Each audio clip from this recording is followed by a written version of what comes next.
From Babylon to Timbuktu by Dr. Rudolph Windsor. And this is the book here that all of these camps have. They all hold this book here as high regards. This is a fact. So now let's go inside on page 131. It says here, the Yoruba Jews of Nigeria. There are black Jews in southern Nigeria who called the Imo-Yokwam, or strange people, by the native Africans, but these black Jews called themselves by the Hebrew name Bnei Ephraim, or the sons of Ephraim, and these Jews claimed their ancestors migrated from Morocco, a fact which Godbey says is supported by their language, a mixture of Maghrebi Arabic and local Negro speech.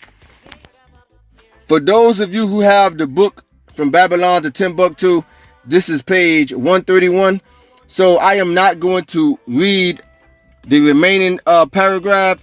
I am going to read the paragraph below. It says, the assertion of these Yoruba Jews, and they did not find rest even when they arrived at Timbuktu. Surely the prophecy has been fulfilled, and among these nations shall thou find no rest or no ease, neither shall the sole of thy foot have rest, but the Lord shall give thee a trembling heart and failing of eyes. So even the Jews that fled into Africa, they also found no rest. They was also persecuted. So don't think that the Negroes only in the Western Hemisphere, like in the Americas and the Caribbeans, was persecuted. No, the Jews also in Africa was persecuted.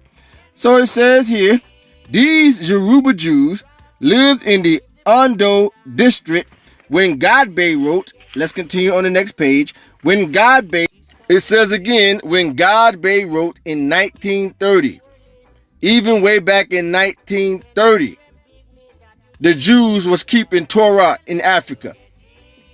Okay, long before One West came about, before Abba Bivens. In 1930, it says this district in 900 miles southeast of Timbuktu, when Godbey wrote, they numbered about 2,000 people in 20 small hamlets. Pertaining to their Hebrew political structure and culture, they have 7 hereditary heads of the community. He's talking about the Jews in Africa, but watch this here. It continues to say, their leadership is that of the priesthood. They are known to have copies of portions of the Torah, the Old Testament, preserved in a most holy place. However, their social life is not Torah controlled. It says, like many of the Hebrew cultural traits among the Ashanti Jews, these black Jews observe certain Jewish customs, among which are the great holy days.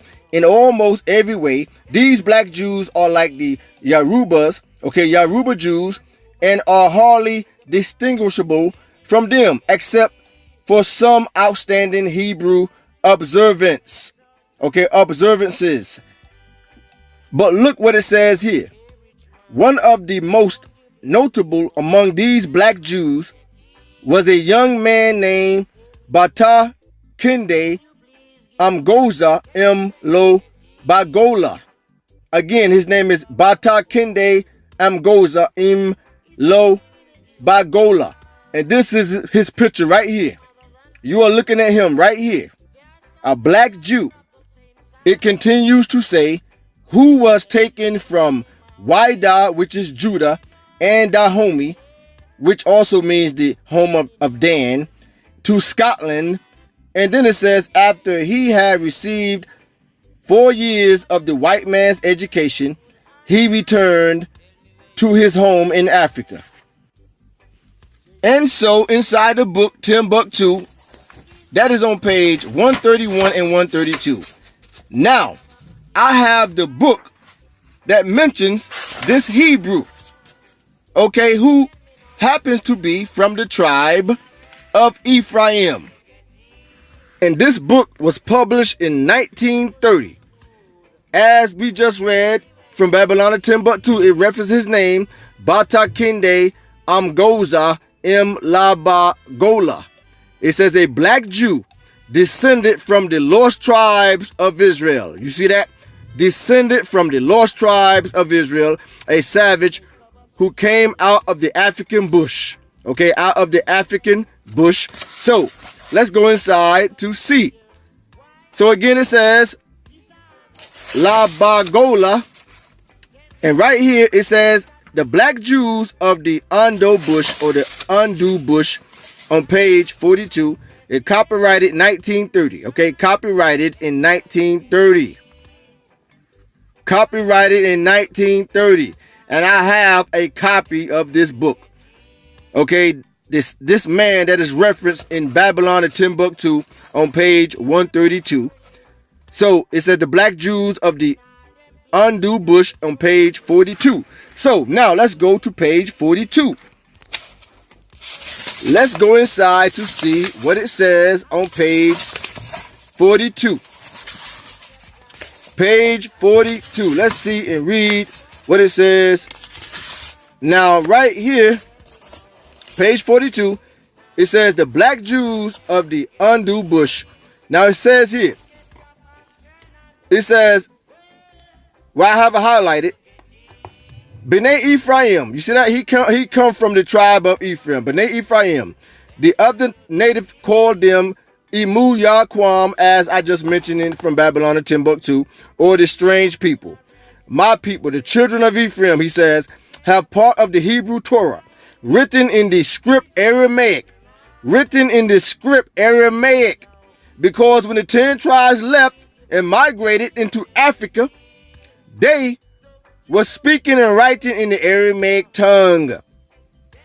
Written in the script of Aramaic, it says, brought with them when they came into their own country over 1800 years ago.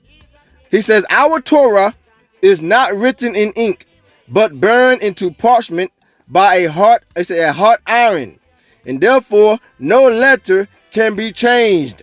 Okay, so he says that their Torah is written in ink and burned into parchment by a hot iron. You see that? A hot iron. And it says, therefore, no letter can be changed. But it says again, he says, written in the script of Aramaic. Of Aramaic, as you see here. Okay, I just want to show that he is from the tribe of Ephraim, and he migrated with his peoples to Africa. It says, my people observe the biblical laws of the letter, or to the letter. My people, he says, know nothing of the Talmud or about the parts of the Bible that follow the Torah. Okay, and then below, okay, he says right here below, he says, our people circumcise their boys at the age of 8 days old, etc. Okay, but he said that my people know nothing of the Talmud. So when they migrated to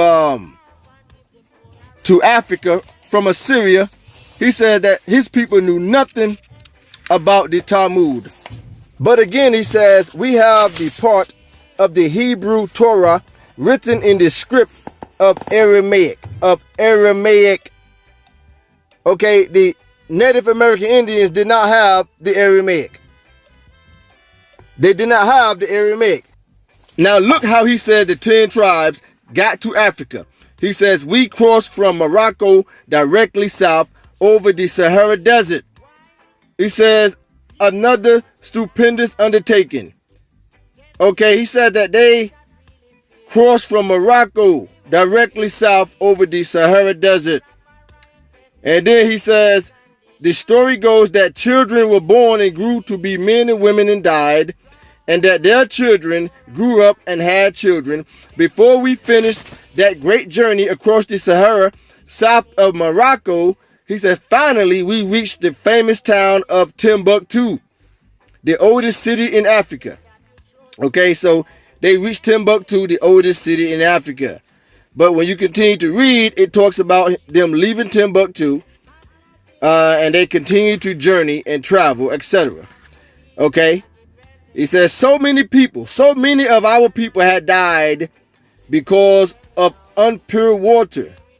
He says in other places they came to, that when they found pure water in this spot, they gave thanks to the Almighty God. Now let's see what he says here on the next page. He says, right here, the rabbis say that our people first gave the name to the country. But let me get myself straight. He says again, the rabbis say that our people first gave the name to the country where we live. He says, for at that time, there were no inhabitants there. No inhabitants. And we were the only people because we found good water there. We called it the native vernacular or Daomi, good water. See that? Daomi means good water. So he says that they were the first inhabitants there. Does not that sound like Second Esdras? They went to a further country where never mankind dwelt. He says, when they got there, he says, for at that time, there were no inhabitants there. Nobody. He said, we were the only people there. That's Second Esdras all day long. Second Esdras all day long. We went to a further country where never mankind dwelt. And this brother was from the tribe of Ephraim. And again, Dr. Windsor mentions this brother name in his book From Babylon to Timbuktu on page 132. Bata Kende Amgoza Lo Bagola. And he was of the tribe of Ephraim. And he wrote and said that his people was the first inhabitants of that region when they migrated from Assyria. And the confirmation is in the old African maps, as you see here. Okay, the Hebrew kingdoms all over Africa. And we also see Timbuktu, and we see B'nai Ephraim. Okay, right near the top left, you see Timbuktu, and near the bottom, you see B'nai Ephraim. And as the brother BAGOLA said, he said that they settled in Timbuktu for a little while, and then they continued south into the area of Dahomey, which is Dahomey or Wida. Okay, which is Ephraim, B'nai Ephraim, as you see here, B'nai Ephraim on this old African map. Okay, nobody can deny this here.